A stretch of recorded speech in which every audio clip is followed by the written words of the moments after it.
Hi friends, welcome back to the Money World. I had been busy for last few months and was not able to record anything practically in the last 7 or 8 months. Uh, Now we are in April 2021 and we feel we are back to the same situation in terms of Corona that we were around probably a year ago. So large number of cases increasing every day. The hospital infrastructure choked up. But still, the stock market has not reacted in the same way that it did last time. So it's down a bit, probably 10%, but that's really nothing as compared to the dip that it took last year. So what are the positives probably that we have at this time is, we have worked our way around the vaccine. Entire industries like the software industry are working from home. We have delivery apps, and within the limitations, we have figured out ways to carry on business as usual. Plus, the arrival of different types of vaccines and the rapid pace at which the vaccination is going on.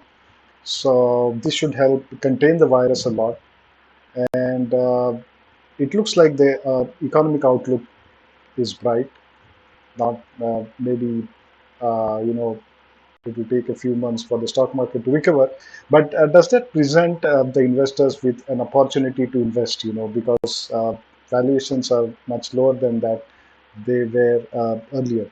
So today we are going to take a look at a very interesting stock called Dixon Technologies, and it's in a space that is relatively new in India. That is the contract manufacturing.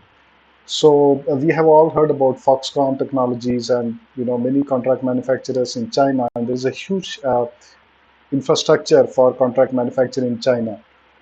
Now, with the government announcing various PLI schemes, etc., mobile phones, TVs are getting manufacturing of that is getting shifted to India, and Dixon Technologies is one of the companies that is poised to capitalize on this shift. Of course, it faces a lot of challenges, and as one analyst said, it could be the Y2K moment for contract manufacturing in India. Whether this comes out to be true or not, that remains to be seen. But let us take a brief look at the financials of Dixon Technologies. So let us look at this stock of Dixon Technologies India Limited. The usual disclaimer that investments are subject to market risk and fluctuations, and you should always consult your investment advisors before taking any investment decisions. Here I have pasted some links from the website of Dixon or from BSE India website, where it gives you the latest quarterly results and the earnings presentation for Dixon, and we'll see that shortly also.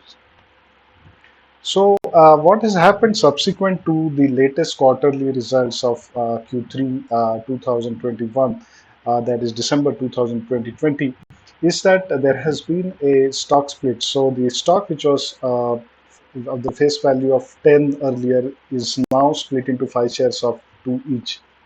So let us, try to arrive at the P ratio for this, which is very high.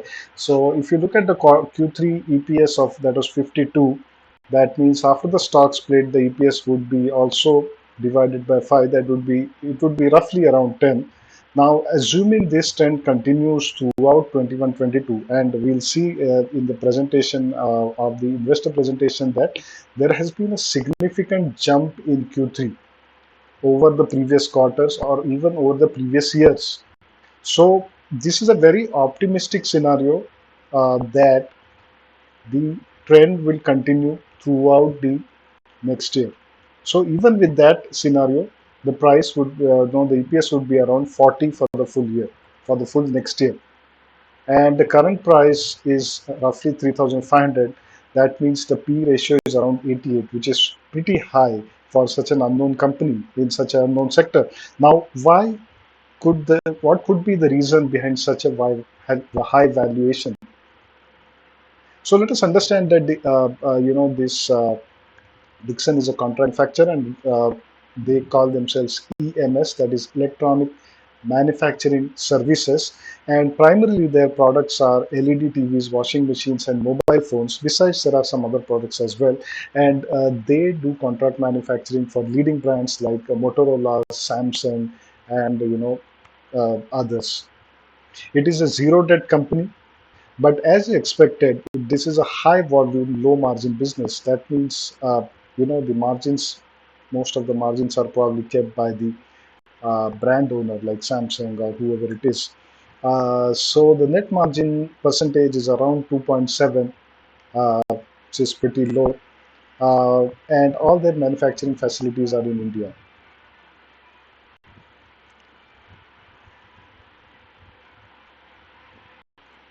Apologies for the interruption. So all their manufacturing is in India, and recently they have tied up with Bharti Enterprises to form a JV to manufacture telecom products like modems, routers, and set-top boxes. So these are low-end products. These are all run-of-the-mill products.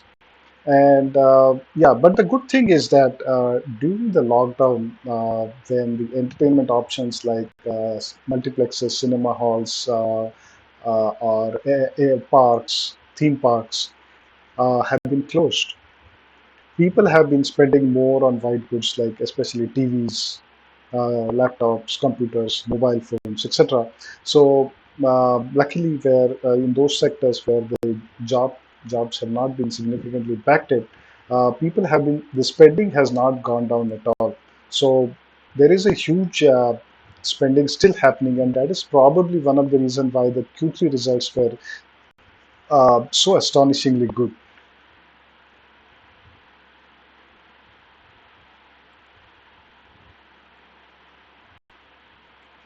So taking a brief look at their earnings presentation and the key highlights of this quarter, you'll see the Q3. There has been almost a 120% jump over the Q3 of 1920. So mind you, this is even before the lockdown. So the year-on-year growth has been simply amazing. Now, we are hoping that this growth continues, otherwise, it does not justify the price of 3,500. So, if you look at its EPS, it's around 52, but this is before the split. So, after the split, it would be roughly 10 per quarter. So, again, the same calculation, which gives a pretty high earnings ratio. And if you see their product mix, it is more into consumer electronics, which represents TVs to a large extent, then lighting products, home appliances, which are probably washing machines, and mobile phones, and then security systems and reverse logistics make up a small portion. And where does most of the profit come from? Again, it represents a similar, uh, trend. Most of the TVs and all contributing to most of the profits. These are probably some segments which they have ventured into on their own, and they are in the early stages of development.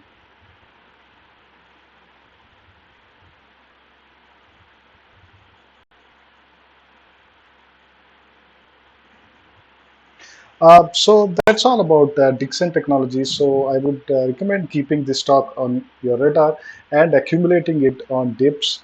The next quarter results would probably provide a long-term direction about the stock of the country of the stock. So thank you. Hope you enjoyed the video and have a nice day. Do let me know your comments. Goodbye.